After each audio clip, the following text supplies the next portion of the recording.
So I will give an overview of these biomarkers for Alzheimer's disease. It started up in cerebrospinal fluid, and today it looks very promising also in blood samples.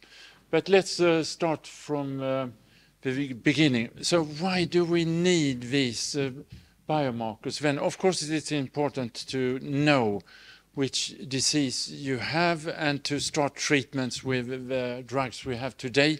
So the symptomatic acetylcholine esterase inhibitors, but even more important in the future, because then we will have immunotherapies against amyloid. So here they have this principle that they target A-beta oligomers and protofibrils and clear them. And one example is lecanemab. We hope to have this drug maybe in a year or so. And it was shown recently that if you give this antibody to patients with Alzheimer's disease, you will actually more or less clear the amyloid plaques. So very distinct and dose-dependent reduction by amyloid PET. And then clinically you also see an effect, so a reduced worsening. So if you go to see, there are some boxes during the 18-month length of the trial. You saw that the placebo, they will go down 1.66 points on the scale. See, there are some boxes compared to 1.2 on lecanemab. So there is a difference. It's 27% less. We also have some other drugs on the way. For example, this one, donanemab, it's very similar. It's directed against A-beta pyroglutamated variants. So then we need biomarkers. And can't we just make a clinical diagnosis then? This is one out of many studies comparing a pure clinical diagnosis with neuropathology. And this is how it looks. So you have insufficient both sensitivity and specificity for a clinical diagnosis of AD. You have a 20 to 30% misdiagnosis, which of course is too much. So we need today two things. So one you could call screening tools or first-in-line tests, simple and more cheap tests that you could use maybe even in primary care.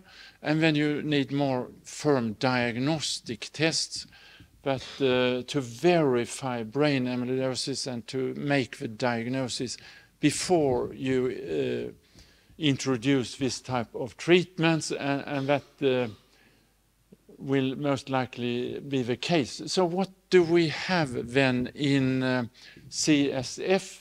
These are the core Alzheimer's disease biomarkers. So it started up with beta amyloid then, which is the key pathology in Alzheimer's disease. So the 42 amino acid variant of beta amyloid and the ratio to A-beta 40, which will normalize for differences between individuals in the production rate of all A-beta variants.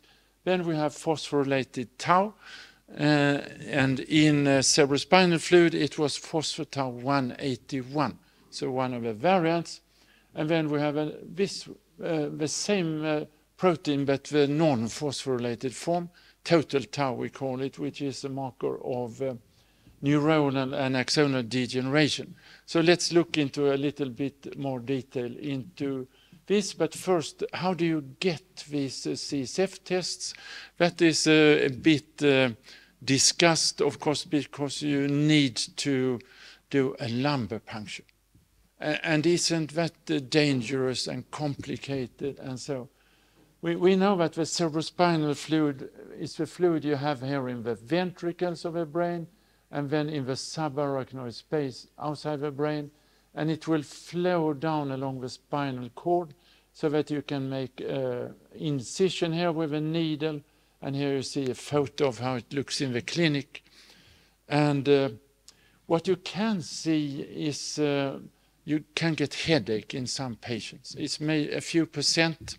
It's a little bit hard to estimate how many it is, because there's only actually one double-blinded study. Of course, you need to do double-blinded studies to see side effects of something.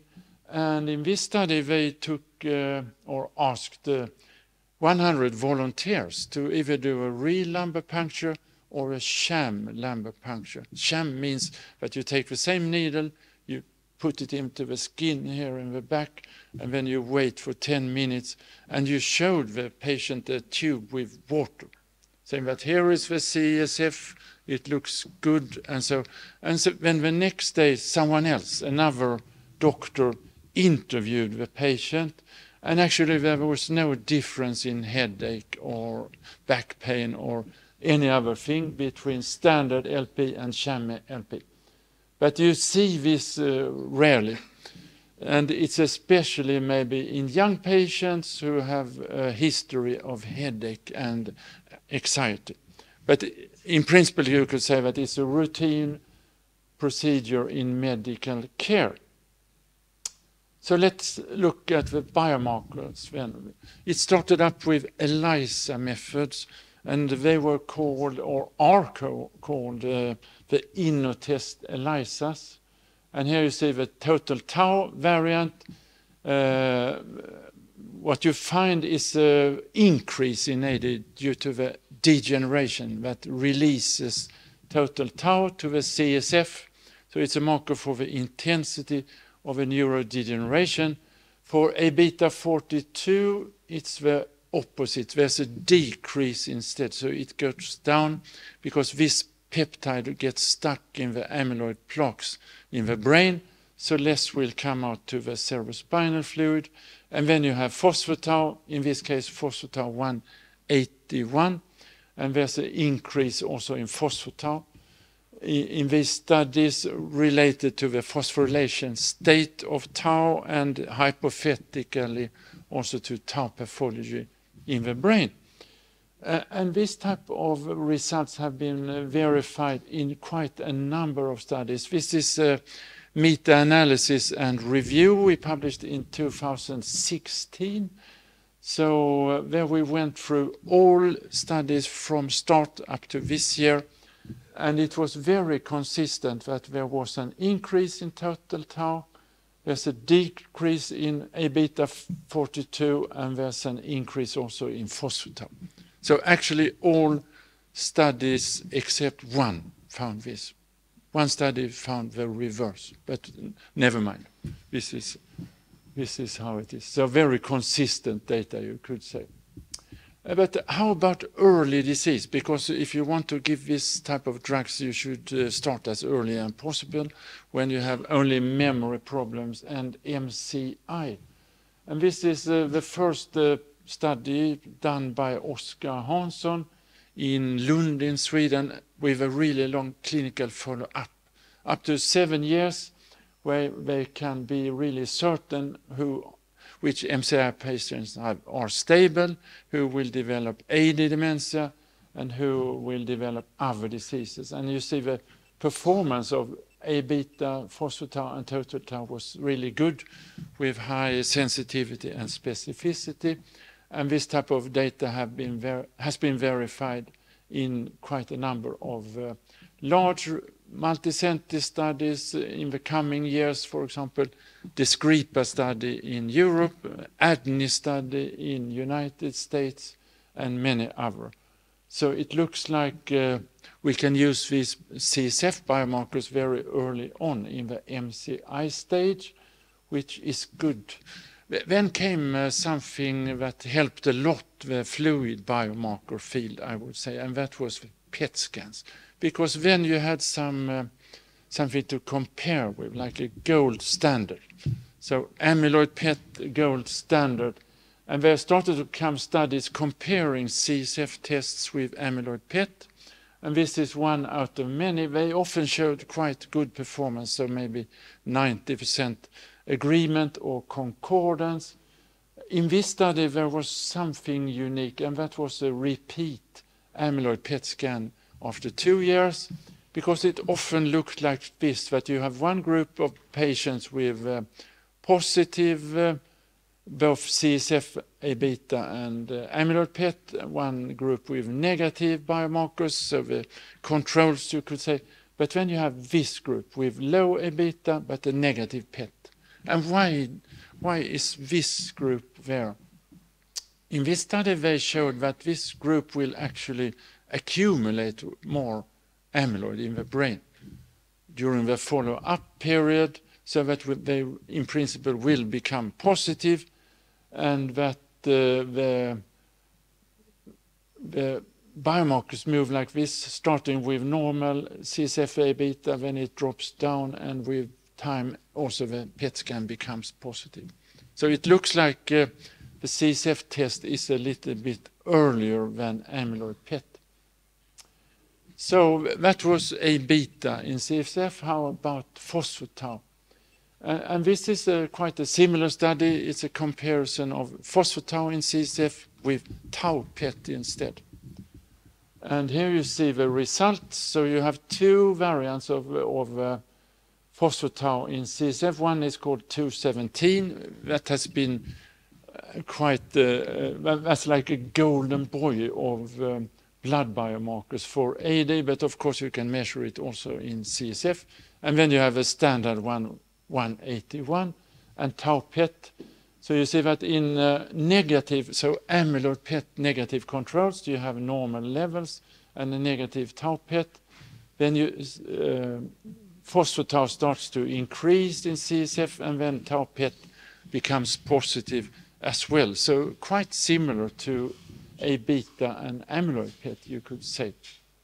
One more thing is that early on it looks like if you have higher phospho-tau in CSF, it will predict future development of tau pathology. But still a clear relation to tau pathology by PET. Another thing you can do, since you have more than one biomarker for phospho-tau in CSF, is mass spectrometry. And here is one paper on this.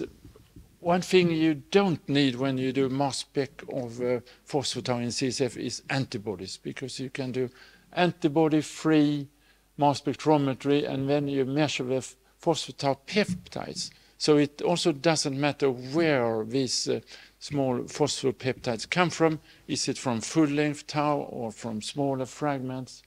And then you use heavy isotope labeled calibrators so that you get an absolute quantification. And here is just one extract of the data. This is the variance you can measure in CSF, so 181, 217, 231, and some others in two different cohorts. And of course there are a little bit of difference across cohorts, but they look quite similar anyway. So if you do mass spec, it looks like 231 has the highest fold change in AD, followed by 217, and then one promising biomarker is also phospho-tau 205. But for example, 181 doesn't work so well on mass spec, and that is because you have actually exactly the same phosphopeptide and non-phosphopeptide that are produced endogenously. So this we can count out when it comes to mass spec a little bit. But again, promising findings for phospho-tau in CSF. One good thing when it comes to the clinic, if we want to use this biomarker in clinical routine, is that we have them today on fully automated instruments. For example, this is Lumipulse. So here you can take your CSF sample, place it in the instrument, and the instrument will do the rest. And in my lab, we use this type of technique. So this is actually 12,000 samples results you will see here. So as expected, you have one group with really low levels. That's the AD group, or the amyloid positive group, because out of these 12,000, around 700 or 800, I think it was, they also have an amyloid PET, and there you could see that this is clearly the amyloid PET positive group, and here you have a group with other diseases. So very clear bimodal distribution. The alternative that is also, FDA approved, that's Alexis, Cobas Alexis, and there you have a phospho-tau to a beta ratio, which gives a really good separation between positive and negative cases in 2 different cohorts. So again, really good diagnostic performance for these 2 variants, and the good thing, except for that they are fast, you actually get your result in 20 minutes after you start the analysis. So you could actually give the patient the information before the patient goes home the same day. But we want also blood biomarkers, of course, and that field have been called the Holy Grail for AD biomarkers, of course. And one thing that has been problematic is that you have so little of these proteins in blood. It's really low amounts. And if you try to calculate, for example, if we take A beta 42, you have 20 picograms per milliliter in plasma. But how much is that? That's very hard to think about. But if you recalculate it, it's something like putting 1/200 piece of a sugar cube into a swimming pool. That's how much A beta you have in plasma. And then on top of that, you have the standard plasma proteins, albumin and IgG and so on. And that corresponds to not a sugar cube, but 40 tons. That's how much of these proteins you have in plasma. So it's really difficult to measure, and you need exact methods. But you have the same biomarkers, for example, then A beta 42 ratio, you have phospho-tau, different variants, you have total tau, which I will show you, it only works in CSF, but you also have neurofilament light, which has shown up as a really promising biomarker. So let's have a look at how these blood biomarkers work. So this is the technique that has helped a lot. It's called single molecule array, or SIMOA. And there you can measure A beta, for example, using a very sensitive method. And I can't go into detail on all these steps, but the thing is that you have a digital readout. So you actually count the number of positive beats compared to negative beats who haven't bound A beta then. And that will give a high sensitivity. This is the first study on plasma A beta ratio in AD in plasma. And here you see that compared to controls, there is a drop in AD. It's statistically significant. One thing to notice maybe is that it's not so marked as in CSF. It's around 10% drop, but highly significant. Another way to do it is mass spectrometry. If you do immunoprecipitation and mass spectrometry using A beta antibodies, then you can do then you can see this type of results, as in this pilot study from 2014. There is, if you have 10 patients and controls, it's not significant, but you can see a trend for a drop also in plasma for the A beta 42 to 40 ratio. So let's look at some larger studies. This came in 2017 from a group in the United States, and here we divided the patients into amyloid PET positive and negative, and you can see that there is a decrease just like in CSF, but again it's not very marked. It gives a very good diagnostic performance if you run all your samples at one time, but the difference is not so marked. And this is a study next year in Nature, actually Nature Journal, on plasma A beta using MALDI-TOF mass spectrometry. And again, it's very good performance with high AUC, so area under the curve, or accuracy of this biomarker. So close to 0.90 or even higher to identify brain amyloidosis. Let's look at how it had turned out later on. This study came the year after. It's again from the American group in WashU, and they showed the data from both plasma and CSF on the same individuals side by side compared to amyloid PET. So here you have a plasma data, a beta ratio, and here you have a CSF data. What you can see is, of course, that you have a larger overlap here than you have compared to CSF. Here the AUC is 0.98, which is super high, and here you have 0.88. And the degree of reduction you see in plasma is again around 10% compared to 43% in CSF. So what will this mean then, or why do you have this difference?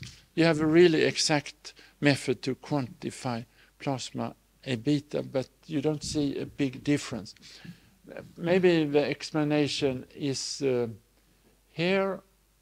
You have, this is still another study with many more samples, and you see that you have this huge overlap. So it's not easy to say if you have a patient ending up here, is this AD patient or is this an AD patient?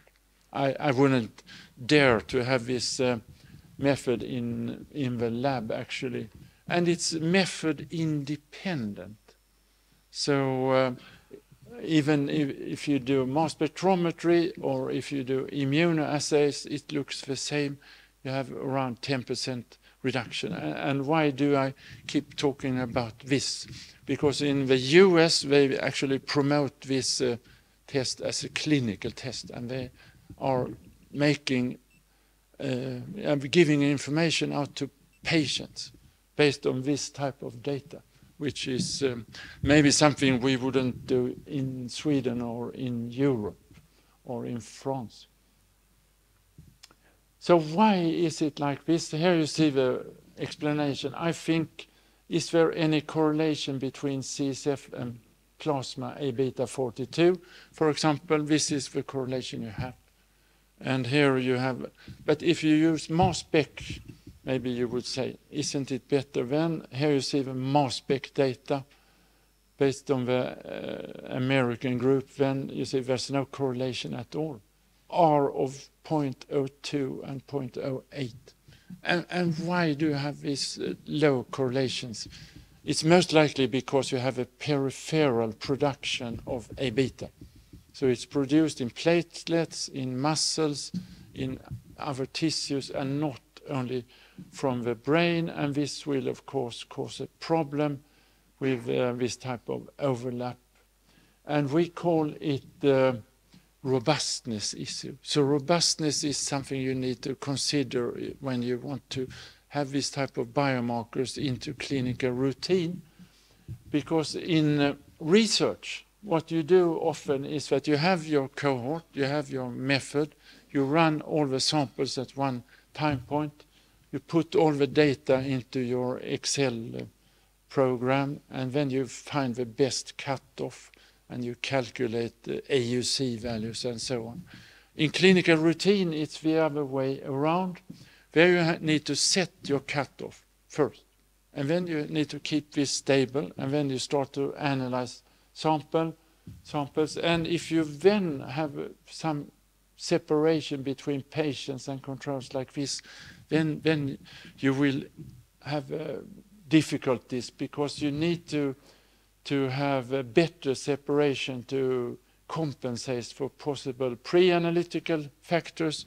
So how you take the samples, when you centrifuge it, how warm it is, how long time it takes, your analytical variability, when you change antibodies, and all these things that you have in clinical routine.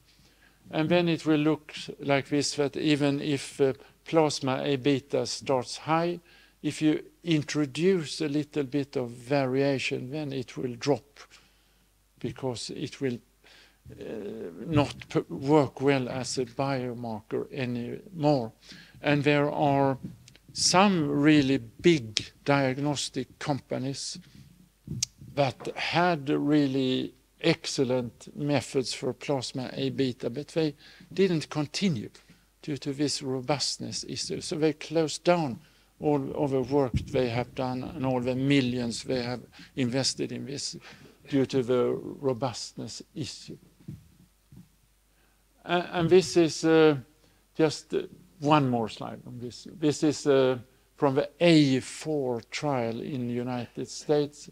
This is, if you change the pre-analytics a little bit, you see that AUC values will drop down to 0.6. And that means that it's almost like flipping a coin. And then you also have other things that might affect plasma A-beta. This is a drug called Entresto. That's a drug you use for heart failure. It's based on two different compounds. One is valsartan. The other is sacubitril, which is a neprilysin inhibitor that is known to degrade A-beta, that you inhibit then with this drug.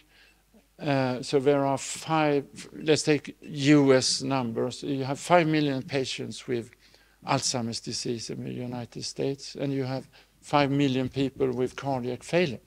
And many of them will be on Entresto. And this is how it looks, what happens if you give Entresto with a A-beta ratio in plasma. It will drop not by 10%, but by 30%, which is 3 times more than the change you see due to Alzheimer's disease. And of course, this will give a misdiagnosis of patients due to a drug and not due to Alzheimer's disease, which of course is not very good at all, but still it's used today. How about total tau? It's a little bit the same, unfortunately, because it works well in cerebrospinal fluid. Here's the data from plasma, one out of many studies. So there's really not much of a change. There's a significance, yes, but not much of a change in total tau. And here you see the correlation between plasma and CSF. There's really no correlation at all. And again, the same explanation, that you have a peripheral production of tau. You even have a tau variant called big tau or peripheral tau that is produced in peripheral nerves and in peripheral tissue. So what can you do then? Here you see the brain variant of tau. You have 6 different isoforms that differ in this number of repeats. But in peripheral tau, you have this big insert called exon 4A. So what could you then do? Because it's clear that if you have a standard ELISA methods or Simoa method, they will react with both tau from the brain and tau from peripheral tissues.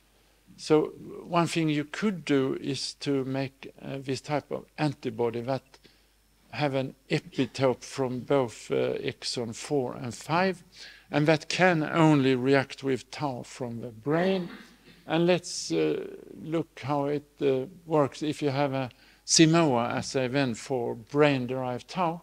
And this is a memory clinic cohort, quite a high number of patients, and here you have an AD group, you can see, but now you can see a clear increase in tau if you measure brain-derived tau. And this is another study where you have, of course, amyloid positive AD. Here you have amyloid negative cases.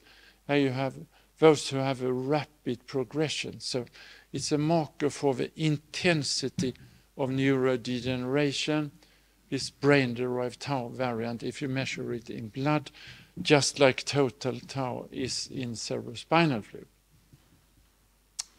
How about phospho-tau? I'm sure you have heard a lot about phospho-tau in blood, that this is very promising, and it is for sure. So this is how it started. This is a study from Japan in 2017. So they used the Simoa version of total tau and changed one antibody to 181. And then you can see this clear increase in AD, even in plasma. And the good thing is that you have a very good correlation between plasma and CSF. Then came a study from Mayo Clinic in US, where they also stratified cases based on amyloid PET, and they found a clear increase in AD, also in MCI, and a correlation with tau PET, which you should have for phospho-tau. So very promising findings. This was in 2018, this Mayo Clinic study. And this, of course, stimulated different groups to start to develop assays. So these are some different assays. This is Simoa 181 that we did. This is phospho-tau 217 from Lilly Research Labs in the US. This is phospho-tau 231, also from our lab, and this is how it looks. So I won't go into all the details here, but in short, they perform quite similarly. So there's a very clear increase in plasma of all of these variants in AD dementia and also in the MCI stage, and to some degree in the cognitively impaired, those who have brain amyloidosis and early AD. But it doesn't change in the other tau pathways, for example, PSP. And then one common finding is also that levels go up with more severe tau pathology, measured then using either tau PET or later on at autopsy. So since there were more than one different variant, 181, 217, and 231, there was also a discussion whether one is better than the other, of course.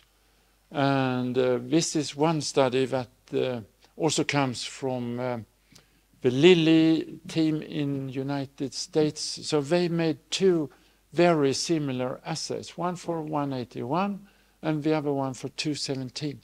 So everything was the same except for the antibody, 181 or 217. And here you see the results compared to amyloid PET scans, so 217 and 181, and here you see the AUC curves. They are in principle the same, at least to me. And there you see it compared to tau PET, so AUC values up to 96 and 94, which is very, very good, of course. And one thing you can see that if you include patients with dementia, then the fold change, so the difference between patients and controls, it's higher for phospho-tau 217 than for 181. So it's something like up to 4 times higher. Remember that A-beta ratio was 10% lower. This is 4 times higher, so very much more clear data if you do phospho-tau. And then with time there came even more studies really in detail comparing these biomarkers. So these are 2 studies from this year, actually. So this is from the Barcelona group, so Marc Suarez and colleagues. They compared centiloids of amyloid PET with the different biomarkers, and then it looks like phospho-tau 231 comes earlier, that it reacts to less amounts of amyloid. But if you follow patients and you take repeat samples, you see that 217, it will continue to increase with more severe tau pathology.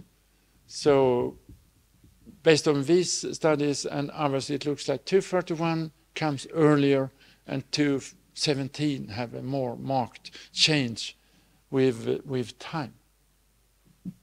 So what could you then do if you want to learn more about the phosphor variants? Maybe again mass spectrometry. This is just one example. This is a study using immunoprecipitation, then with non-phospho-tau antibodies, and then you can actually measure all of these variants: 181, 199, 202, 205, 217, 231, so that you can directly compare these variants, and this is how it looks. So again, just like in CSF, you have the most clear change for 217, 205, and also 231 compared to the others. This is in plasma then. And this is, of course, especially evident in the dementia stage of AD. And here you see the relation to amyloid PET for the different variants.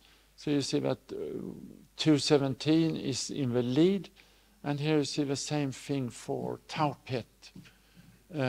Again, with 217 showing the closest association with Braak stages, and especially in the more severe cases with more higher amounts of tau pathology.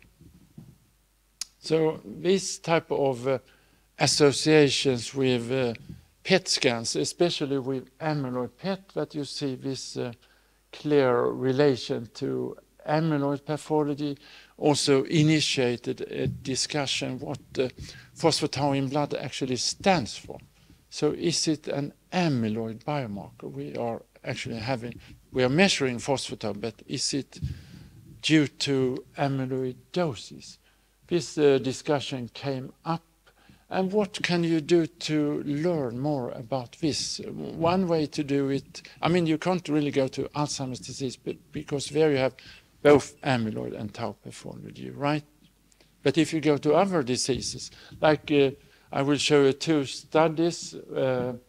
So one from the group at UPenn in US. So they actually looked at ALS, and they don't have any amyloid plaques.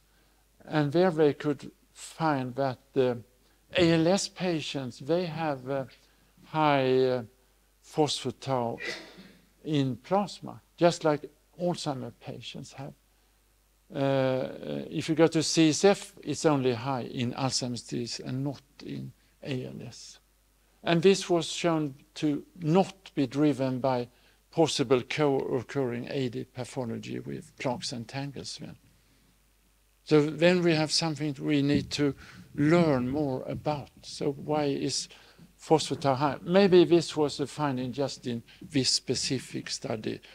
But then came another study from Italy showing exactly the same thing, that plasma phospho-tau is high in AD, as expected then, but also in ALS.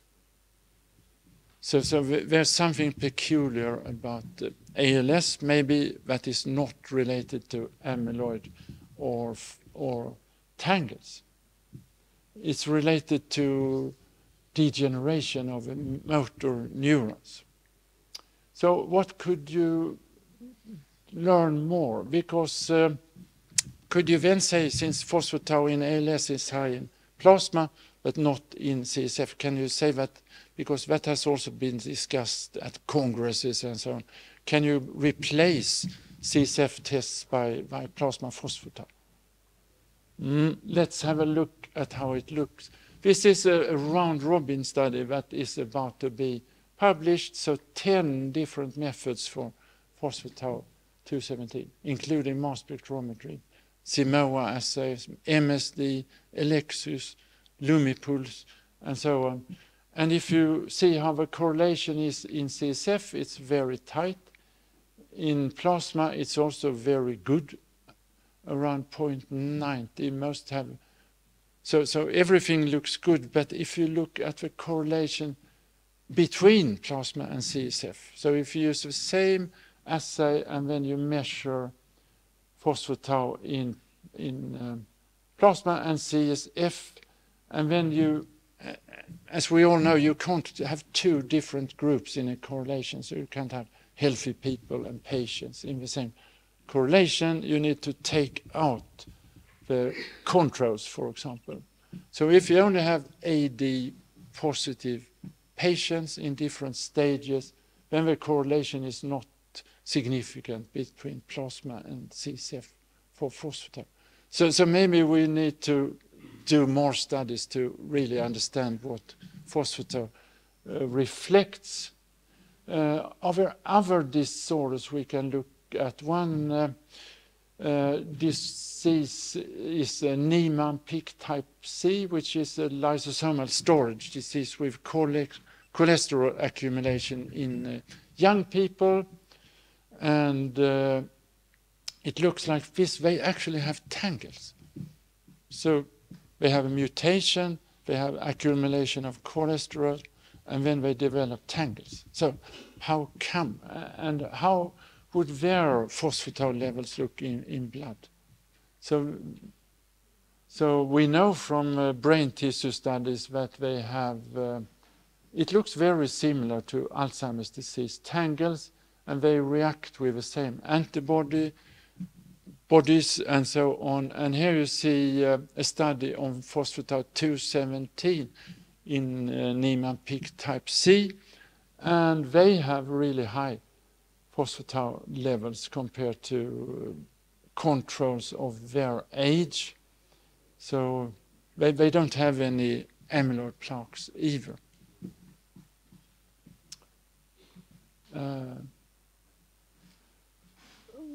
One thing where you use biomarkers is also acute brain disorders, such as brain trauma or stroke or brain hypoxia. And this is a study from 2017 from the US. It's called the TRACK-TBI. So TBI is traumatic brain injury. And then they actually analyzed the phosphatase 217 in plasma, and they saw a massive increase acutely after brain trauma. So again, unrelated to amyloid. And this is instead another acute condition. This is cardiac arrest, where we have very low blood flow and you have a hypoxia in the whole body, not the least in the brain. And then they took repeat blood sampling, and here you see phosphatase in blood. It goes up right away, and then it starts to return to normal. And if you look at these AUC curves to predict the clinical outcome, then phosphatase is the best biomarker for cardiac arrest outcome, which is a bit peculiar also.